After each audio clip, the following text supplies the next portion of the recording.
Okay, guys, we've got an update on the Las Vegas alien story. So let's talk about it. Get in here. This is Jack with Cosmic Road. I talk about UFOs and the paranormal. Please hit like and subscribe and let me know what you think in the comments below. Okay, Sherman from the YouTube channel Sherman actually took the initiative, contacted Angel, the young man from that family in the Las Vegas incident, and actually went out to interview him on site. And he got some juicy stuff from Angel. One of the big takeaways was that after that incident, Homeland Security came, interviewed the family, and they installed cameras in the backyard. And he actually showed Sherman these cameras. So that's incredible. Homeland Security was taking this very seriously. First of all, that seems to indicate Homeland Security is interested in UAP, which is significant, right? It's something that I reported on before, is that they do seem involved in this. So some have denied that they are involved in that. So that's significant. It seems to me that they are certainly involved in all of this from the research that I've done. But then they actually took the step of installing cameras in the backyard. Did they think the beings were going to return? Is that their MO? Do they normally return to the scene of the crime? I don't know. Very intriguing. And if they did install cameras, what did they get out of those cameras? Will we ever know? I don't know. But as for what the beings look like, Angel saw two of them, and here's what he had to say about that. They were large. I think one at least was 8 to 9 feet tall. And here's what he had to say. It looked tall like that machine. No way. Very tall, yeah. But when I looked at it, it was in front of me, and I couldn't move. So yeah, because you're in shock.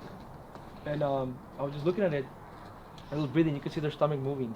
That's insane. And it was like growling, and you could see their teeth and everything. It was disgusting, man. And So, they looked like slimy.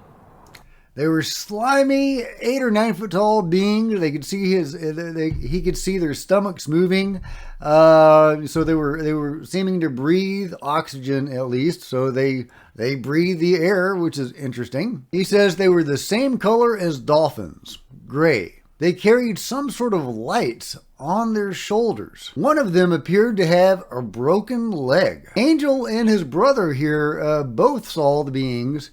And then they went in to tell the family about it, and the dad came out and he also saw them. That's when they called the cops. There were also apparently dark SUVs going past the house and surveilling the property, and there were men in black types in those vehicles. And Angel says the weird thing is they all looked alike to him. Angel also says that after that incident, they had poltergeist or haunting type activity in the house.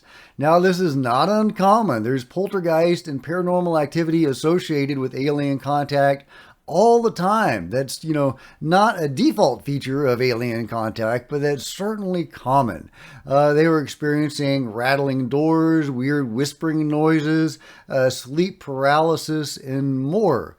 It's really interesting. There's various theories, and I've shared some of those theories about why this seems to occur or why this might occur.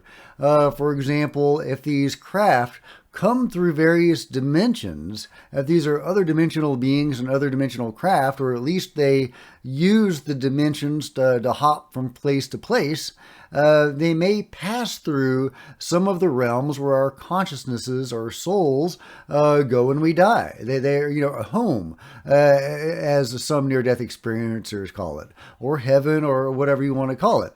The afterlife realms where spirits may reside, that these craft may pass through them, and that spirits may glom onto these craft or follow them, and when they emerge into our reality, then spirits can pursue them or can follow them and take up residence wherever they go. That's one idea that is out there, but, again, we don't have any solid, proof about that particular theory. Also, and this is really weird, after the incident, they found this chalk drawing on the floor here. None of them have any chalk, and it seems to be like a map of the backyard, kind of. Did the beings create a chalk drawing on the cement floor? That just seems so weird and random. I don't know what to make of that part of the story. That's just so crazy. Sherman has brought along a REM pod, a ghost hunting device, and he tries to do a little light ghost hunting while he's there to try to interact with some of the beings that are there. Maybe it was one of the ghosts that did that chalk drawing.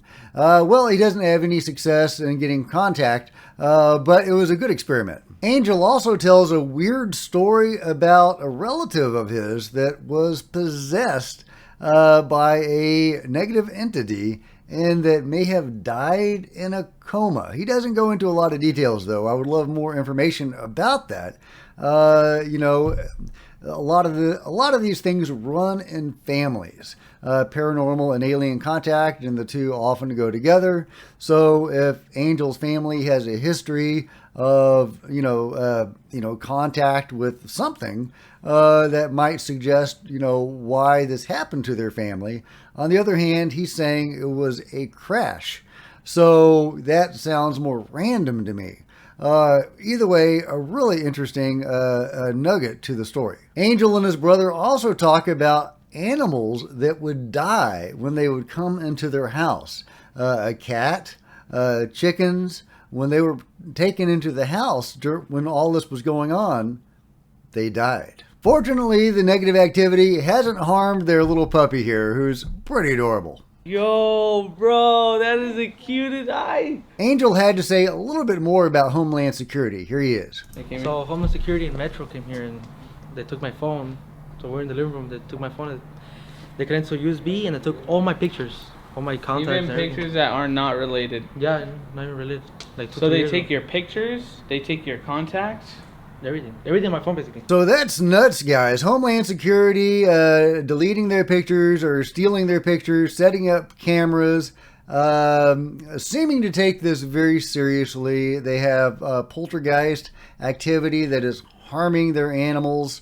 An alarming series of events that are going on here.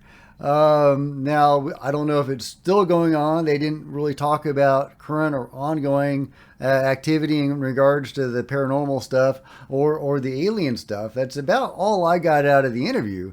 But there are some other details in there and some other juicy nuggets that you probably would appreciate. So I encourage you to go check out the full interview at your leisure. And thank you very much, Jim, for sending this story my way. I really appreciate it. It was a great story. Also, that is a sweet car. Anyway, let me know what you think about all this in the comments below. And if you've enjoyed this video, please give me a big thumbs up. I sure would appreciate it. Smash the subscribe button and the bell to be notified of future videos. You don't want to miss a thing. Join me on social media. There's Facebook and Twitter links below. Love to see you guys there. If you wanted to support Cosmic Road in a bigger way, please consider grabbing a coffee mug or a t-shirt in the merch store below, or by becoming a channel member. Channel members are rock stars, and I really appreciate you guys' support. Thank you. Meanwhile, there are plenty of other videos on the channel, and I'll see you guys next time. This is Jack with Cosmic Road, signing out.